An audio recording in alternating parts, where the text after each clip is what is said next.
یا ربی لک الحمد کما ینبغی لجلال وجہک وعظیم سلطانک اللہم صلی وسلم علی نبینا محمد قال اللہ عز وجل یا ایہا الذین آمنوا لا یسخر قوم من قوم عسى ان یکونوا خیرا منہم ولا نساء من نساء عسى ان یکن خیرا منہن ولا تلمزوا انفسکم ولا تنابزوا بالالقاب بئس الاسم الفسوق بعد الایمان ومن لم یتب فاولئک هم الظالمون۔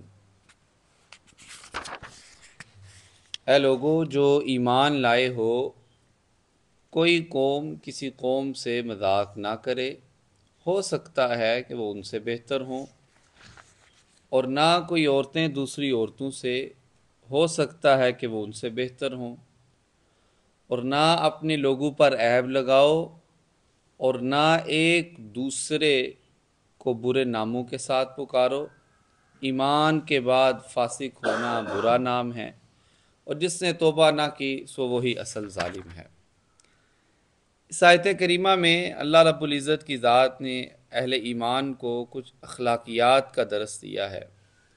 سورہ الحجرات کے اندر اس سے قبل اللہ تعالیٰ نے تحقیق کا درس دیا کہ جب بھی آپ نے کوئی بات کہنی ہے تو اتنی دیر تک اس بات پہ عمل نہ کریں جب تک اس کی تحقیق نہ کر لیں۔ اسی طرح نبی کریم صلی اللہ علیہ وسلم کی اطاعت، آپ صلی اللہ علیہ وسلم کی تعظیم، آپ صلی اللہ علیہ وسلم کے آداب کا تذکرہ ہے۔ تو اس آیت کریمہ کے اندر اللہ تعالیٰ نے 3 چیزوں کو بیان کیا ہے۔ پہلی یہ کہ کسی کا مذاق نہیں اڑانا، دوسرا یہ کسی پر عیب نہیں لگانا، اور تیسرا یہ کہ کسی کو برے لقب سے پکارنا۔ یہ تینوں کا تعلق اخلاقیات کے ساتھ ہے، زبان کے ساتھ ہے۔ ہمارے ہاں اکثر ایسے ہوتا ہے کہ ہم کسی کم تر کو سمجھتے ہوئے اس کا مذاق بھی اڑا دیتے ہیں، اس کا برا نام بھی لے لیتے ہیں، اور اس پہ عیب بھی لگا دیتے ہیں۔ اور اللہ تعالیٰ ان تینوں چیزوں کو پسند نہیں کرتے، اور ان تینوں چیزوں کا تعلق زبان کے ساتھ ہے۔ مثال کے طور پہ میں زبان کے ساتھ کسی کا مذاق اڑا دوں، میں زبان کے ساتھ کسی پہ عیب لگا دوں، اور میں زبان کے ساتھ ہی کسی کا برا نام لوں، تو اللہ تعالیٰ اس چیز کو پسند نہیں کرتے۔ بلکہ نبی کریم صلی اللہ علیہ وسلم کی حدیث ہے، حضرت عائشہ رضی اللہ تعالیٰ عنہا نے آپ صلی اللہ علیہ وسلم کی بیویوں میں سے کسی بیوی کے حوالے سے صرف یہ چھوٹے سے الفاظ کہے تھے کہ وہ چھوٹے قد والی کے پاس آپ ہوگے، تو آپ صلی اللہ علیہ وسلم نے فرمایا کہ اگر یہ کلمات آپ کے جو آپ نے اپنی زبان سے کہے ہیں، اگر ان کو بھی سمندر میں ملا دیا جائے تو سمندر کا سارا پانی کھارا ہو جائے گا۔ تو اس لیے ہمیشہ ہمیں کوشش کرنی چاہیے کہ ہم جب بھی بات کہیں ایسی بات کہیں جس سے کسی اگلے بندے کو تکلیف نہ ہو، اور پھر بالخصوص ایسی بات جس سے کسی کا مذاق اڑایا جا رہا ہے، اس سے تو اسلام نے منع کیا ہوا ہے، پہلے اللہ تعالیٰ نے، پھر نبی کریم صلی اللہ علیہ وسلم نے بھی، کہ آپس کے معاملات اس سے خراب ہو جائیں گے، رشتہ داری اس سے خراب ہو جائے گی۔ اور اگر ہم کسی پہ عیب لگا دیں گے، کسی پہ الزام لگا دیں گے، اس سے الزام لگانے سے 2 خاندان جو ہے وہ خراب ہو جاتے ہیں، 2 خاندانوں کی زندگیاں خراب ہو جاتی ہیں، ہم بنا تحقیق کیے۔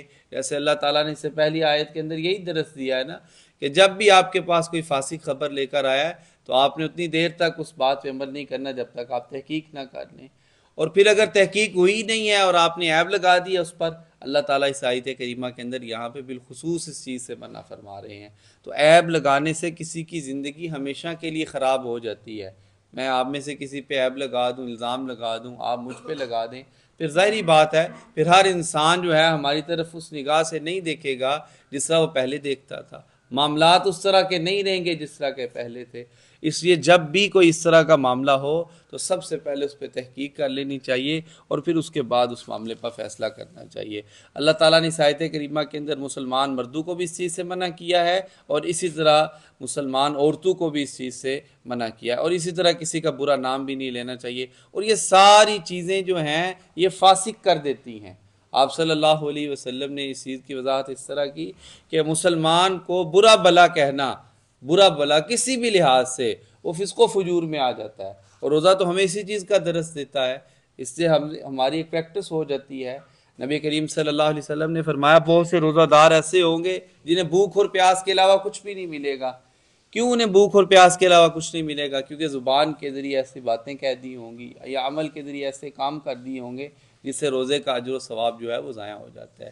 اس لیے ہمیشہ ہمیں کوشش کرنی چاہیے کہ ہم اپنی زبان کا بہتر اور عمدہ استعمال کریں۔ پھر اللہ تعالیٰ نے آخر پر بڑا پیارا درس دیا ہے، وَمَن لَّمْ يَتُبْ فَأُولَٰئِكَ هُمُ الظَّالِمُونَ۔ اگر آپ نے ان چیزوں سے توبہ نہ کی، اگر آپ نے ان چیزوں سے توبہ نہ کی تو اللہ فرما رہے ہیں فَأُولَٰئِكَ هُمُ الظَّالِمُونَ، تو ایسے لوگ ظالموں میں سے ہو جائیں گے۔ مثال کے طور پہ ہم نے کسی پہ الزام لگا دیا، کسی کو برا بھلا کہہ دیا، کسی کا برا نام پکار دیا، اور ہم اپنی زندگی کو پھر ویسے ہی گزار رہے ہیں، تو یہ بالکل غلط ہے، ہم ظالمانہ زندگی کو بسر کر رہے ہیں۔ اللہ تعالیٰ فرما رہے ہیں اگر توبہ نہ کی، یہ توبہ ایک اللہ تعالیٰ سے کرنی ہے، دوسرا اس متعلقہ بندے سے معافی مانگنی ہے، کیونکہ یہ حقوق العباد کو پامال ہم کرتے ہیں، کسی پہ الزام لگا کے، کسی پہ عیب لگا کے، کسی کا برا نام لے کر، کسی کا مذاق اڑا کر۔ تو اس میں سب سے پہلے اس بندے سے معافی مانگنی چاہیے، اور پھر اس کے بعد اللہ تعالیٰ سے معافی مانگنی چاہیے۔ اور اگر ہم نے معافی نہ مانگی تو اللہ تعالیٰ فرما رہے ہیں کہ ہم جو ہے وہ اصل ظالم ہوں گے۔ اس آیت کریمہ کے اندر اللہ تعالیٰ نے اہل ایمان کو 3 چیزوں کا درس دیا ہے۔ سب سے پہلے یہ کہ کسی قوم کا، کسی بندے کا ہم نے مذاق نہیں اڑانا۔ پھر اللہ فرما رہے ہیں ہو سکتا ہے کہ ہم اس کا مذاق اڑا رہے ہیں لیکن وہ ہم سے بہتر ہو۔